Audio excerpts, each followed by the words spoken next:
করব করে অনেকগুলো কাজ পড়েছিল, সেই কাজগুলোই আজকে আমার কমপ্লিট হলো। চলো তোমাদের সঙ্গে শেয়ার করি কি কি কাজ।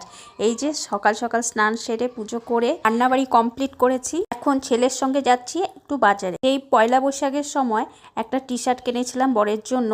এটা বরের সাইজে ছোট হয়েছে, ভেবেছিলাম এটা আজ যাই কাল যাই করে এখনো আমার সেটা চেঞ্জ করে আনা হয়নি। তার জন্যই যাচ্ছি একটু বাজারের দিকে। আর দেখো কথা বলতে বলতে দোকানটায় চলেও এসেছি। যে এখন চেঞ্জ করে নিব।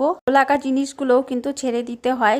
টি শার্টটা খুব পছন্দ ছিল, তবুও কি করব, সাইজে মেলেনি। আর এখন সেম তো আর পাবো না, তো এটা নিয়ে নিয়েছি। এটাও বেশ ভালোই ছিল। বর বলেছিল আসার সময় টক দই নিয়ে আসতে, তাই গেলাম মিষ্টির দোকানে টক দই নিতে। তারপর সোজা বাড়ি। ইউটিউবে দুদিন থেকে মেশিন ঠিক করার ভিডিওগুলো দেখছিলাম। অনেক দিন থেকেই খারাপ হয়ে আছে, তার জন্য নিজের নাইটিটা অবধি সেলাই করতে পারছিলাম না।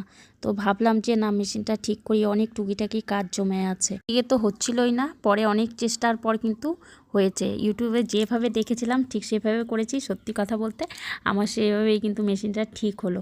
ভীষণ আনন্দ লাগছিল ঠিক হওয়ার পর যে আমি পেরেছি। এদিকে আগের দিন রাত্রেই মেথি ভিজিয়ে রেখেছিলাম। চুলে খুব ড্যান্ড্রফ হয়েছে, তাই একটু মেথি পেস্ট করে মেথি লাগাবো, তার জন্যই দিচ্ছিলাম। এত বেলা হয়ে গেছে, তবুও ভাবলাম না, ভিজিয়ে রেখেছি দিয়েই দিই।